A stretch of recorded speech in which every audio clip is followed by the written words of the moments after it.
आओ मोना बेबी आओ। हाँ चलो। हाँ पॉप भी दिलवाएंगे।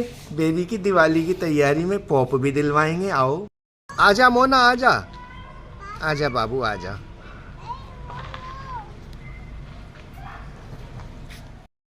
मोना अब अपने आम के बाग में आ गई है। यहाँ आम के बहुत सारे पेड़ हैं। मोना बेबी ये किसका बगीचा है आम का? मम्मी का है? नहीं मोना का। कह दे मैं का। नहीं मैं का है। नहीं मोना का है। मोना ये वाला तो छोटा पौधा है। ये वाला इसके छोटे पत्ते होंगे। ये मोना अपने आम के बगीचे में आ गई। वो रही मोना पत्ते तोड़ रही है अब। हाँ, बाबू यही डाल झुकी हुई है, इस पे हाथ आ जाएगा। यहाँ से पत्ते तोड़ लो वंदनवार बनाने के लिए। मोना बेबी पत्ते पत्ते ले चलो, इकट्ठे करने हैं पत्ते वंदनवार बनाने के लिए। यहाँ से भी तोड़ ले। मोना तोड़ो पत्ते। ये मोना का पालतू पपी कह रहा है मैं भी तोड़ूंगा। हाँ अब यहाँ से तोड़ लो। मोना ये तोड़ो ये।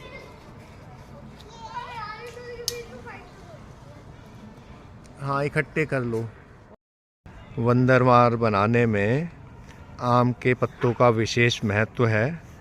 लोग तो बाज़ार से ख़रीद के कोई अशोक के पत्तों का वंदनवार बना लेता है, वो भी ठीक है, चलो अपनी जगह। कुछ लोग कागज़ और कपड़े के लगा लेते हैं, मगर आम के पत्तों का विशेष महत्व इसलिए है। इसके लिए एक पौराणिक कथा है। जब कामदेव और रति ने शिव तपस्या भंग करने की कोशिश की थी, तो तीसरी आँख खुलने पर भगवान शंकर की जब तीसरी आँख खुली तो कामदेव आम के पेड़ों के पत्तों के बीच में जाकर छुप गया था।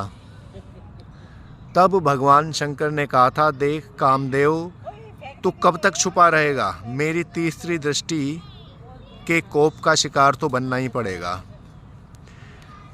तो आम के पत्तों के बीच में जब तक कामदेव छुपा रहा, भगवान शंकर की तीसरी दृष्टि उसी पर लगी रही।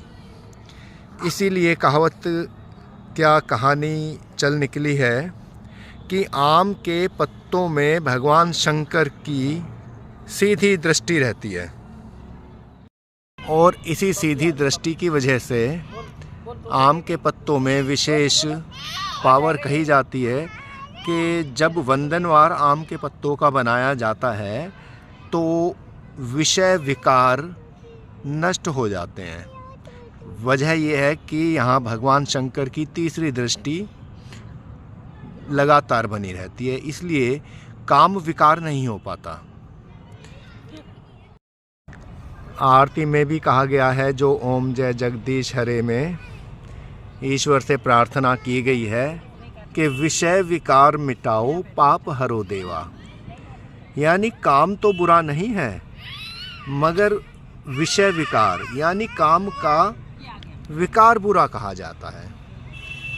इसलिए काम के विकार को मिटाने के लिए भगवान शंकर ने तीसरी दृष्टि खोली थी। कहा जाता है आम के पत्तों पर भगवान शंकर की लगातार दृष्टि बनी रहती है, इसलिए यहाँ काम विकार नहीं हो पाता। और वंदनवार लगाने से अगर बाहर से कोई काम विकार वाला व्यक्ति आ रहा है तो आम के पत्तों के वंदनवार के नीचे से निकलते ही उस व्यक्ति का काम विकार नष्ट हो जाता है। ये महत्व बतलाया गया है। मोना ने बहुत सारे आम के पत्ते इकट्ठे कर लिए और वंदनवार बनाने की तैयारी कर रही है अब मोना। वंदनवार बनाने के लिए ईश्वर के मंत्रों का उच्चारण भी आवश्यक होना चाहिए। ये मोना के लाए पत्तों से इतने सारे वंदनवार बन गए हैं और स्वस्ति वचन भी बोलते रहना चाहिए इसके बनाने में। इससे इस पत्तों पे विशेष कृपा ईश्वर की आ जाती है। इसमें स्वस्ति वचन बोला जाए।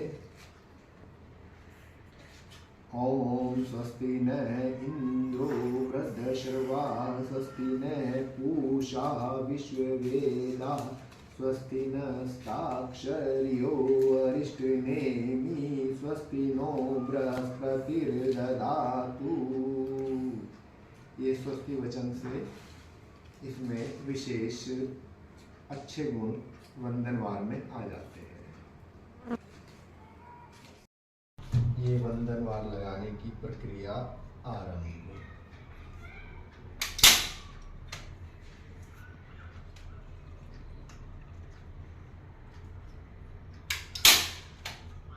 इसे ऊपर से ले, कुंडी लगेगी ना ऊपर से। जा। कागज पकड़ा, ये पकड़ा,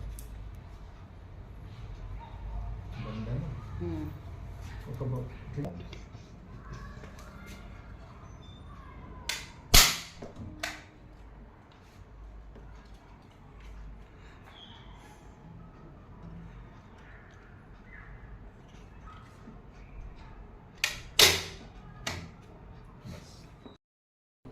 देखो गाइस, ये आम के पत्तों का वंदनवार प्राकृतिक कितना सुंदर लग रहा है।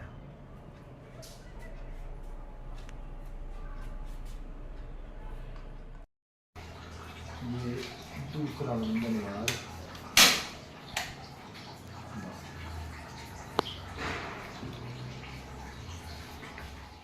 देखो दोस्तों, ये तीसरा वंदनवार भी कितना सुंदर लग रहा है। प्राकृतिक वंदनवार, ओरिजिनल वंदनवार, आम के पत्तों का वंदनवार, शिव की सीधी दृष्टि जिस पर पड़ती है ऐसा वंदनवार।